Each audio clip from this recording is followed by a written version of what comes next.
On est là ce matin pour vous parler de deux choses, mais qui sont totalement liées l'une à l'autre. C'est d'abord le projet que va porter Génération ANC pour l'avenir institutionnel, qui s'intitule La réunification calédonienne, et qui sera notamment porté, et c'est le deuxième point, au travers des élections législatives qui auront lieu, comme vous le savez tous, en juin prochain. Ces élections législatives qui vont servir finalement de référendum de projet entre loyalistes à travers cette élection, puisque les partis non indépendantistes vont porter des projets totalement différents sur l'avenir de la Nouvelle-Calédonie et sur leur vision que doit être la Nouvelle-Calédonie après la période référendaire. Alors nous, c'est très simple. Notre vision, vous la connaissez déjà. Elle a toujours été en filigrane dans nos interventions, dans nos projets de texte, dans nos interventions au Congrès ou à l'Assemblée de province avec Nina, mais cette fois, on lui donne un vrai corps. Cet objectif pour nous, c'est tout simplement d'éviter de revivre ce qu'on a vécu ces 30 dernières années, et notamment ces 3 dernières années. Cette fracture calédonienne. Cette fracture calédonienne qui a commencé avec les événements et qui s'est finalement installée dans le paysage politique et dans le paysage calédonien tout court. C'est la fracture entre indépendantistes et loyalistes qui nous fait recommencer encore et encore des affrontements politiques, des affrontements sociaux, des affrontements économiques parfois, et on peut aller dire jusqu'à des affrontements physiques de temps en temps, qui nous fait revivre ça de manière régulière, à échéance régulière, tous les 10 ans, tous les 20 ans, sans que finalement la Calédonie, du coup, se soucie des vraies problématiques du XXIe siècle, et qu'elle reste engluée dans cette fracture entre loyalistes et indépendantistes. Donc maintenant que la Calédonie est définitivement française, c'est un postulat chez nous, c'est le premier postulat. Nous, on souhaite travailler à la réduction et à la suppression, si possible, de cette fracture entre loyalistes et indépendantistes. Donc ça se décline autour de plusieurs axes forts, comme je le disais. La première chose, c'est qu'il faut partir du principe que la Calédonie est définitivement française et que c'est un statut définitif dans la République qui devra être acté dans les prochaines discussions, notamment par le Congrès de Versailles, de manière à ce que cet accord soit constitutionnalisé. Hein, c'est un point qui est important, vous le savez. C'est est-ce que l'accord entre Calédoniens est dans la Constitution française, comme l'a été l'accord Nouméa, ou est-ce qu'il ne le sera pas? En étant dans la Constitution française, il garantit bien évidemment, on va dire, la nationalité des Calédoniens, donc le fait que la Calédonie reste au sein de la République française. Ça sera bien évidemment de défendre une identité calédonienne inclusive, parce que vous savez que Génération ANC, on est attaché à la citoyenneté calédonienne, à l'identité calédonienne, au patriotisme calédonien, le fait de se sentir calédonien, mais c'est une identité qui n'exclut pas, c'est une identité qui inclut, et quand on dit une identité qui inclut, c'est bien évidemment revenir à un corps électoral glissant pour les élections locales, puisque chaque homme, chaque femme qui vient dans ce pays pour le développer, pour y fonder sa famille, pour y investir, a le droit d'être considéré calédonien. Le troisième point, et c'est un point qui est important, c'est que notre organisation institutionnelle doit permettre la réunification des Calédoniens et qu'elle ne doit pas participer au clivage entre indépendantistes et loyalistes. Donc ce qu'on proposera en termes d'organisation institutionnelle, c'est quelque chose de très simple. Ça sera basé sur l'échelon Nouvelle-Calédonie, le gouvernement, le Congrès, et sur un échelon de proximité que seront les communes, et bien sûr sur un échelon de consultation de la société civile avec le Sénat calédonien et une assemblée participative. Et comme vous l'avez souligné, on ne parle pas des provinces parce que pour nous, dans la prochaine Nouvelle-Calédonie, dans sa prochaine organisation, les provinces devront être supprimées. Parce qu'on considère qu'avec les référendums successifs automatiques prévus et l'organisation provinciale, ce sont les deux choses, les deux piliers qui font que la Calédonie continue de voir la politique sous un angle indépendantiste loyaliste. Et enlever les référendums automatiques, donc le statut définitif dans la France, et supprimer les provinces, c'est, on va dire, les ingrédients principaux pour permettre finalement à ce clivage de ne plus être la première matrice de lecture de la politique calédonienne. Donc c'est un projet qui a été travaillé par génération depuis plus d'1 an maintenant, qui a fait l'objet de réunions dans nos comités, qui a fait l'objet d'un grand séminaire à Koné il y a 1 an de ça, avec toutes les forces vives du mouvement. Et c'est ce projet-là qu'on va déjà décliner aujourd'hui devant vous, avec les gens qui m'accompagnent autour de moi. Et c'est bien évidemment, comme je le disais tout à l'heure, ce que nous allons porter les 6 prochains mois jusqu'aux élections législatives. Et c'est ce que nous continuerons de porter après, lorsque nous aurons nos deux députés à l'Assemblée nationale et qui pourront participer aux discussions sur l'avenir institutionnel. Voilà, je vous remercie et sans plus attendre, je vais laisser la parole à ceux qui doivent vous présenter de manière précise les parties du projet. Alors bien évidemment, il vous sera distribué après, mais on veut que vous restiez concentrés sur les différentes prises de parole de chacun. Donc voilà, je vais laisser la parole à Nina Julier, que vous connaissez bien, qui est la porte-parole de Génération. Merci.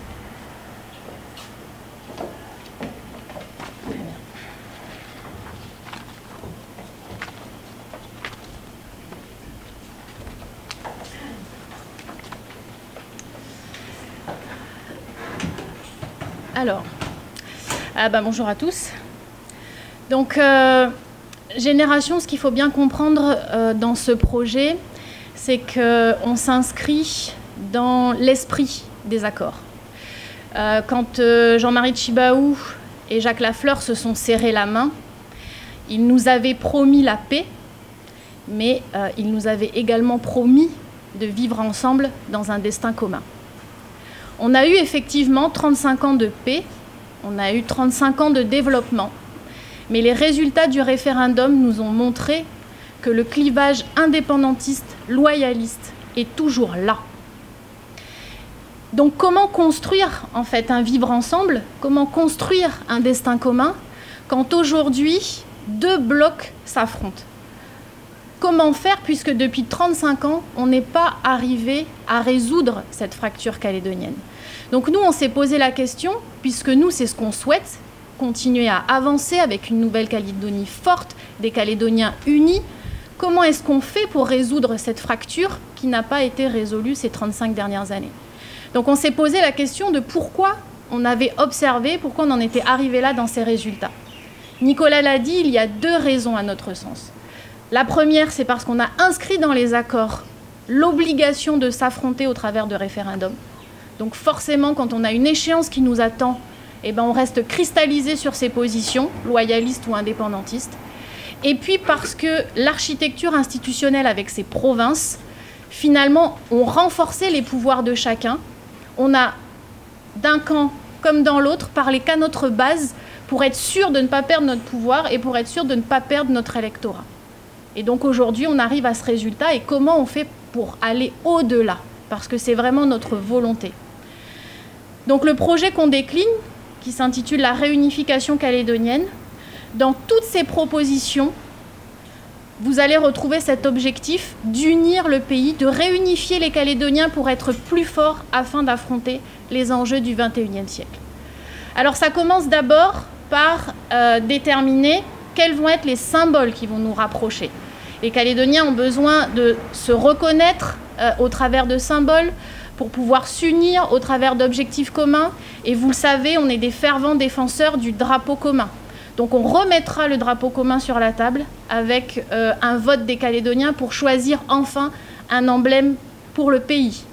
On souhaite également que le 26 juin, je vous l'ai dit, nous on est très attachés à la poignée de main, le 26 juin doit devenir la fête citoyenne du pays. C'est une date qui nous rassemble et non une date qui nous divise.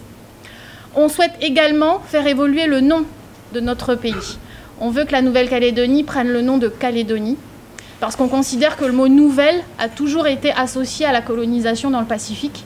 Donc aujourd'hui, il est temps de marquer une nouvelle étape avec un nouveau nom pour la Nouvelle-Calédonie qui deviendrait la Calédonie. On souhaite également que nos jeunes puissent vraiment s'imprégner de leur histoire. Et c'est pour ça qu'on proposera la création d'un comité du devoir de mémoire. À côté des symboles calédoniens, on veut que la Nouvelle-Calédonie, qui est maintenant française, puisse le rester au travers d'un lien constitutionnalisé avec la France. Nicolas l'a dit, ça nécessite qu'après le référendum de projet prévu en juin 2023, le statut qu'on aura décidé soit inscrit dans la Constitution française et validé par le Congrès de Versailles. C'est ce lien définitif avec la France qui va nous éviter de subir encore une fois des référendums, une épée Damoclès, et on ne veut surtout pas imposer ça à nos enfants. On l'a vécu ces dernières années, on a vécu cette incertitude, et il est hors de question pour nous que la future génération connaisse aussi ces incertitudes. 3 victoires du non, c'est une Nouvelle-Calédonie française et qui le restera. C'est un postulat important pour nous. Troisième chose, au travers des relations qu'on va créer avec la France, quelles compétences chacun exercera. Aujourd'hui, nous n'avons pas les moyens d'exercer des compétences régaliennes. On souhaite que ces compétences, elles restent dans les mains de l'État. Évidemment, on pourra envisager de partager, comme aujourd'hui, certaines de ces compétences. On est déjà finalement dans une souveraineté partagée, mais à condition que les financements et l'impartialité soient garantis. Il y a évidemment la question de la citoyenneté qui est importante pour nous parce qu'une citoyenneté calédonienne, c'est le ciment d'une société calédonienne. Et je vais laisser la parole à Cynthia pour vous détailler ce point-là. Merci. Je prends mon petit papier.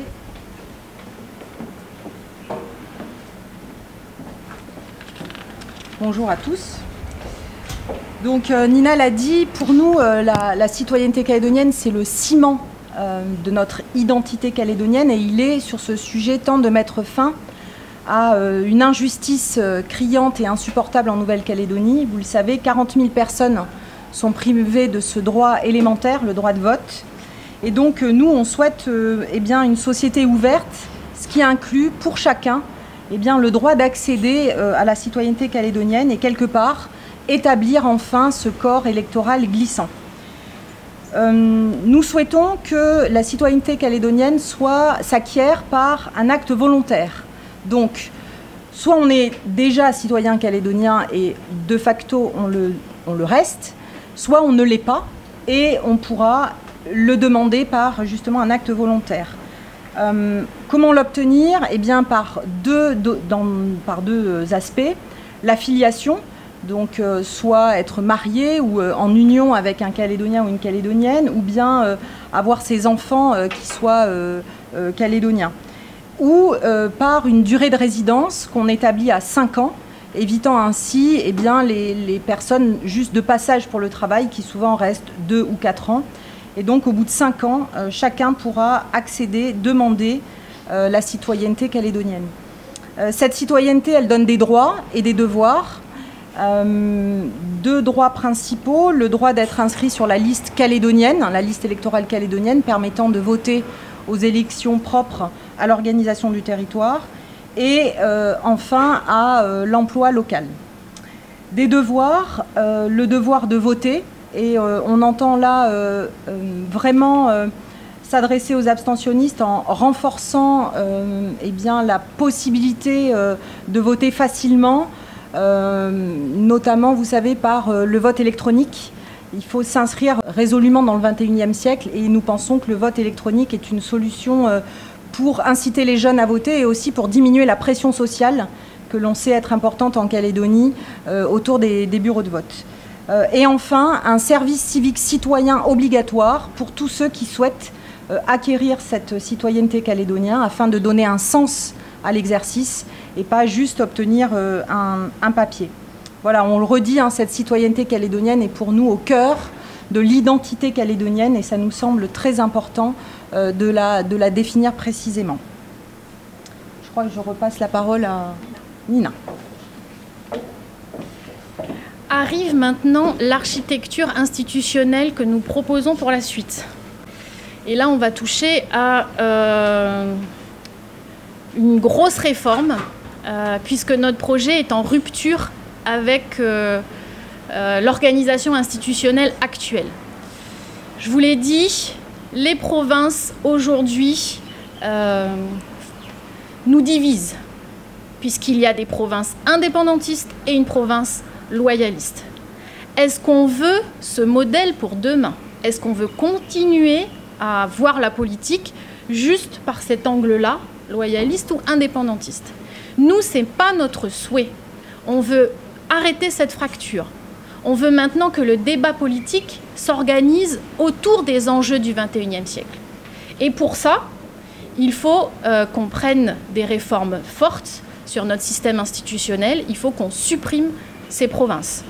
Donc nous, on propose qu'il y ait deux entités finalement qui coordonnent le pays. D'abord la Nouvelle-Calédonie, au travers d'un pouvoir législatif et d'un congrès, mais également au travers d'un pouvoir exécutif, le gouvernement de la Calédonie. La Nouvelle-Calédonie aura pour mission de décliner toutes les politiques publiques et leurs principes directeurs. C'est elle qui donnera la feuille de route. Et puis on aura l'échelon de proximité avec les communes, dont on veut renforcer les pouvoirs administratifs et réglementaires pour pouvoir mettre en œuvre la politique décidée par le pays. Alors évidemment, les communes, elles ont aussi une compétence générale, elles peuvent s'approprier certains sujets, mais leur rôle, ce sera vraiment d'être au plus proche du citoyen et celui de la Nouvelle-Calédonie, de donner les grandes feuilles de route. Juste, je vous fais un exemple, je vous donne un exemple de l'avantage qu'on pourrait tirer de ce système institutionnel, la rentrée des classes, exemple très actuel. Gilles Brial sur les radios nous explique que c'est le gros, entre guillemets, bordel, hein, entre les communes, les provinces, le gouvernement, qu'on s'y retrouve plus. Le gouvernement dit qu'il faut imposer les masques, la province sud dit bah non, vous mettez pas de masque. La province nord dit bon bah nous on va faire rentrer en demi-groupe, et la province des îles, eux, ils ferment l'aéroport, il n'y a pas de rentrée. Donc vous voyez un petit peu dans quel système on est aujourd'hui, où il n'y a plus de cohérence dans les politiques qui sont menées, dans les ordres qui sont donnés. Donc nous on veut plus ça, on veut un pouvoir central fort et des communes derrière qui mettent en œuvre. Alors évidemment, pour que ce système institutionnel se mette en place, il va y avoir des élections. Donc pour les élections, on veut une élection territoriale, donc des citoyens calédoniens, qui pourront voter par circonscription électorale et choisir leurs représentants au Congrès de la Nouvelle-Calédonie. Le Congrès de la Nouvelle-Calédonie, à son tour, élira le président du gouvernement avec une majorité. On peut considérer que tous les partis qui seront représentés au Congrès pourront présenter un candidat, mais qu'il faudra forcément trouver des équilibres, des alliances pour élire le président du gouvernement. Et le président, à son tour, élira les membres de son gouvernement, en respectant bien sûr les alliances trouvées au Congrès, puisque c'est le Congrès, in fine, qui validera la composition du gouvernement.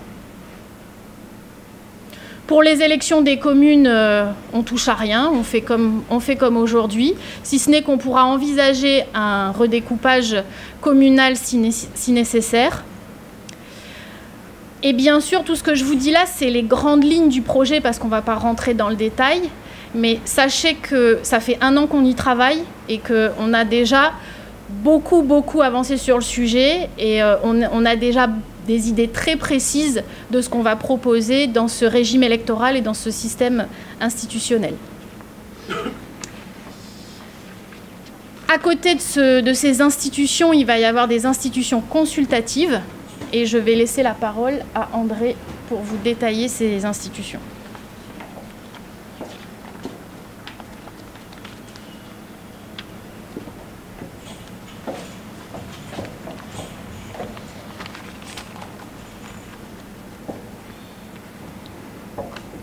Bonjour. Alors, dans le futur projet que nous prenons, comme disait Nina, nous souhaitons une réforme structurelle. Donc, concernant les instances consultatives, on constate qu'il y a énormément de comités ou de conseils consultatifs et on souhaite les rassembler au sein d'une entité que l'on désignera par le Sénat calédonien. Donc, on constate que cela afin de donner la parole à la société civile. Donc, dans ce Sénat calédonien, il y aura 6 collèges. Il y a le collège culturel et coutumier, le collège socio-économique, le collège solidarité, le collège jeunesse, le collège environnemental, donc cher à Génération, et enfin le collège scientifique. Les personnes qui vont siéger au sein de ce Sénat calédonien seront à titre bénévole et pour un mandat quinquennal. Il faut savoir que la désignation des personnes qui vont siéger là sera en toute transparence. Il n'y aura pas de passe-droit ou comme on connaît actuellement. Et donc, ils seront consultés par le gouvernement ou par les communes. Enfin, Génération défend également la démocratie participative. Il considère que sur certains sujets de société, l'avis des Calédoniens doit être recueilli. On entend beaucoup dans les médias, dans les coups de gueule, même dans la vie de tous les jours. Donc ça va permettre à ces Calédoniens de pouvoir s'exprimer. Et donc nous proposons la création d'une assemblée citoyenne composée de citoyens calédoniens bien sûr, et qui seront tirés au sort. Et ils pourront être consultés soit à la demande du gouvernement ou soit à la demande du Congrès.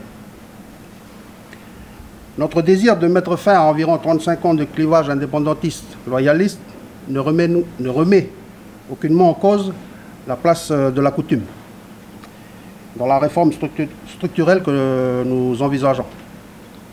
Et donc elle doit être respectée, la coutume, par tous les Calédoniens, mais elle ne s'applique qu'aux personnes de statut civil coutumier, bien évidemment. Nous sommes plutôt enclins à favoriser la proximité avec la population concernée, donc les Mélanésiens, les Kanaks. Et donc nous souhaitons donner une place plus importante aux 8 conseils d'air, avec un rôle administratif plus conséquent dans la gestion de la coutume et de toutes les affaires qui en découlent. Ils doivent également jouer un rôle primordial dans l'éducation de la jeunesse autochtone pour assurer et pérenniser la transmission des traditions et des savoirs. Mais on parle du Kanak, il ne faut pas oublier qu'en Calédonie, il y a plusieurs cultures. Donc toutes les autres cultures, entre autres la communauté wallisienne et futunienne, intégreront ce collège culturel et coutumier. Donc ce sont surtout l'histoire, les traditions et la culture de tous les Calédoniens qu'il faut préserver et développer. Et bien sûr, leur parole, il sera garanti au travers de leur présence et de leur représentation au sein du Sénat calédonien. Enfin, je vais conclure en disant que Génération a toujours défendu la parité depuis ses débuts. Et encore dernièrement, lors du renouvellement du CESE, nous avons montré notre désaccord quant à la composition homme-femme de ce conseil. Par conséquent, dans notre projet institutionnel, la parité sera présente dans toutes les assemblées délibérantes et consultatives, ainsi qu'au gouvernement. Voilà, je vous remercie. Merci. Bonjour à tous, bonjour à toutes. Alors moi, je vais continuer de ce que vient de dire André. C'est un petit peu en lien, bien sûr, c'est le droit à la propriété. C'était important à Génération, hein, vous savez, l'attachement qu'on a à la brousse et à la terre, hein, de parler du droit à la propriété. Nous disons à Génération qu'il faut que ce droit soit fondamental.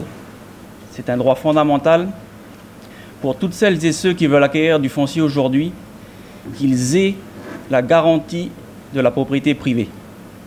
Comme vous savez tous, depuis plusieurs années, nous avons cette pression des revendications sur le terrain, revendications foncières bien sûr, et ça c'est c'est la DRAF qui gère ces litiges aujourd'hui, et on constate que cet outil ADRAF est devenu obsolète. Ça a été bien sûr le fruit des accords pour régler pas mal de problèmes, mais aujourd'hui on constate qu'il est obsolète. Donc cet outil-là, il faudra le rénover, il faudra le moderniser. Et à Génération, nous allons créer une structure qu'on n'a pas encore nommée et fixée. Mais cette structure-là aura pour mission principale de gérer le développement en terre coutumière. Pourquoi en terre coutumière? Parce que c'est d'abord la plus grande parcelle de terre qui sont gelées, qui ne sont pas travaillées malheureusement. Et il y a matière à faire. Ensuite, je parlerai bien sûr d'autres choses. On partira sur la simplification administrative. C'est un autre thème, bien sûr, vous avez bien compris. La simplification administrative, pourquoi? Parce qu'aujourd'hui, on constate tout chef d'entreprise qui veulent créer leur entreprise, qui veulent créer leur activité, ça devient trop complexe au niveau administratif. Donc, on parle de millefeuille administratif depuis un certain temps. En parler, c'est une chose, et faire quelque chose, ça sera l'objectif du projet de Génération, le projet de la réunification. Donc ce parcours du combattant, nous ne voulons plus. C'est pour ça que, disait Nicolas, disait Nina, en supprimant les provinces, en supprimant les tâches provinces, nous allons simplifier pas mal de choses. Nous allons simplifier 3 collectivités, en gardant le gouvernement et en gardant les communes, parce que vous avez bien compris que nous allons renforcer la collectivité de proximité, qui est les communes. Nous allons simplifier énormément le travail pour ce créateur d'entreprise. En supprimant ces provinces, vous aurez compris qu'on aura aussi considérablement baissé nos dépenses. Parce qu'en supprimant 3 provinces, les dépenses de fonctionnement vont automatiquement réduire. Et ce qui est une bonne augure pour récupérer ça, notamment au niveau du pays, mais aussi au niveau des communes. Comme vous sachez, on a plusieurs élus communaux au sein de Génération, et nous avons tous constaté le problème des communes aujourd'hui qui sont asphyxiées au niveau des finances. Ensuite, sur ce modèle financier que nous appellerons dans ce projet, on l'a décliné en 3. En premier, donc bien sûr, comme on vous a dit, au bout de 3 référendums où on a dit non à l'indépendance et qu'on voulait rester français, donc automatiquement, on sollicitera et on demandera bien sûr la continuité de l'État à nous accompagner sur les domaines de compétences qu'elle exerce aujourd'hui, ces dotations qu'on reçoit. Également, cet état impartial sur le contrôle de légalité, et aussi au niveau des communes, au niveau des établissements publics, de nous transférer ces contrats de développement, assez modernisés, bien sûr. Ensuite, le deuxième point, bien sûr, c'est la Nouvelle-Calédonie. Nous, on prône une Nouvelle-Calédonie une et indivisible.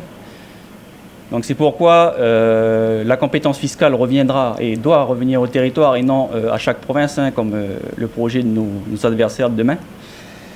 Donc cette compétence fiscale, bien sûr, collectera l'impôt, mais qui sera bien sûr redistribuée, comme je vous disais, aux établissements publics, qu'on connaît tous aujourd'hui, mais aussi et surtout aux communes.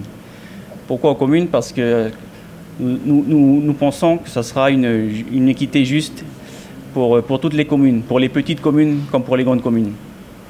Et notamment les petites qui ont très peu de moyens aujourd'hui et qui appellent à vouloir se développer. Enfin, je terminerai par le troisième axe, c'est l'Europe. Pourquoi l'Europe? De facto, par rapport à la France, c'est que nous sommes liés à la France et aussi à l'Europe, bien sûr. Donc nous demanderons, et ça on le développera un peu plus tard, que la Nouvelle-Calédonie devienne une région ultra-périphérique de l'Union européenne. Et de ce fait, nous appellerons de nos vœux à de nouveaux contrats, à de nouvelles ressources au niveau de l'Europe. Voilà, donc je pense que ça sera la liaison avec la suite sur l'Europe. À toi, Cynthia. Merci. Oui, pour terminer, donc, nous souhaitons que la Nouvelle-Calédonie soit pleinement ouverte sur le monde et fasse partie du monde qui bouge. qui est en mutation, et donc on veut s'inscrire dans ces mutations diplomatiques, géopolitiques. Pour reprendre ce que disait Edwin, on proposera que la Nouvelle-Calédonie devienne une région ultra-périphérique de l'Union européenne et non plus un PTOM comme actuellement, tout simplement pour bénéficier d'une aide au développement beaucoup plus conséquente. Si on veut comparer, aujourd'hui, la Guadeloupe a reçu en 4 ans 40 millions d'euros d'aide de l'Union européenne. La Nouvelle-Calédonie a reçu 40, pardon, et la Guadeloupe 800. Le rapport 40-800. Pourquoi? Parce que nous ne sommes pas une région ultra-périphérique de l'Union européenne. Deuxième axe que nous proposons avec l'Union européenne, c'est que la Nouvelle-Calédonie devienne finalement un bureau régional. Vous savez que l'Union européenne a des bureaux, des sortes d'ambassades, et nous proposons que ce bureau calédonien soit finalement à échelle régionale. Et nous croyons que c'est possible parce que finalement, depuis le Brexit, la France est le dernier pays de l'Union européenne présent dans le Pacifique. Et donc, la Nouvelle-Calédonie pourrait devenir la plateforme de l'Union européenne dans le Pacifique. De la même façon, finalement, la recomposition géopolitique du monde avec l'axe Indo-Pacifique, qui se présente comme une nouvelle route commerciale, donc une nouvelle route diplomatique, eh bien, on considère que forcément, les pays d'Europe ne peuvent pas se tenir éloignés de cet axe au niveau militaire. Donc, nous proposons que la Nouvelle-Calédonie devienne eh bien, une base militaire de pays d'Europe. Vous savez que les Calédoniens sont très attachés à l'uniforme. Il y a beaucoup d'intérêt à intégrer cela, beaucoup d'emplois à la clé. Et puis, justement, cette inscription, eh bien, dans cet ancrage dans la France. Vous savez, le président de la République a dit la France est moins belle sans la Nouvelle-Calédonie. Eh bien, nous voulons croire que la France, finalement, est également un tout petit peu moins forte sans la Nouvelle-Calédonie. C'est un petit peu l'idée. Et il y a une carte à jouer depuis ce Brexit. Nous y croyons fortement. Je crois qu'on a terminé. Je vais repasser la parole au président pour la clôture et je vous remercie. Voilà, alors, merci à Yossi Le Masque. Merci aux différents intervenants et aux journalistes. On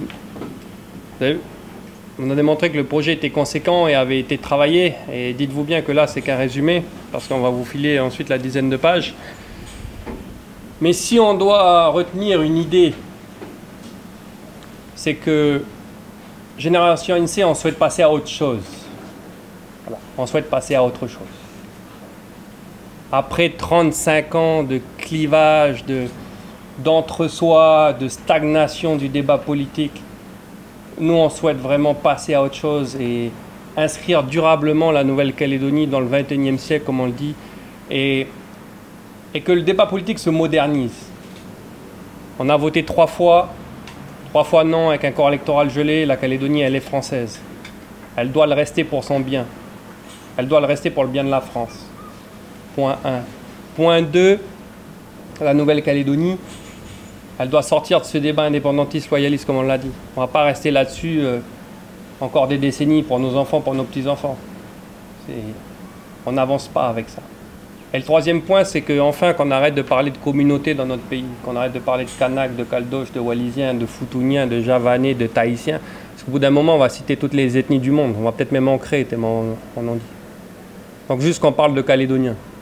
On parle de Calédoniens, quelle que soit notre couleur de peau, quelle que soit notre origine économique, sociale.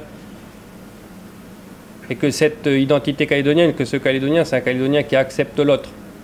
Parce que la Calédonie, elle s'est faite avec des gens qui sont arrivés, qui ont construit, qui ont investi. Et que refermer la porte derrière soi, c'est jamais très bon pour une société. Donc toujours laisser la porte ouverte à un pays qui en plus a besoin de développement et d'émancipation. Voilà un petit peu le message de Génération INSEE dans cette campagne législative. Passer à autre chose quand nos amis politiques, qu'ils soient d'un bord ou de l'autre, nous proposent qu'une seule chose, c'est de reproduire et même d'exacerber le schéma qu'on connaît actuellement et qui n'a finalement pas marché quand on voit la situation dans laquelle on est et la situation avec laquelle on a traversé les 3 derniers référendums. Voilà. Donc nous, on compte sur les Calédoniens pour qu'ils nous aident à les aider à passer à autre chose. Voilà, on est ouvert pour vos questions. Merci.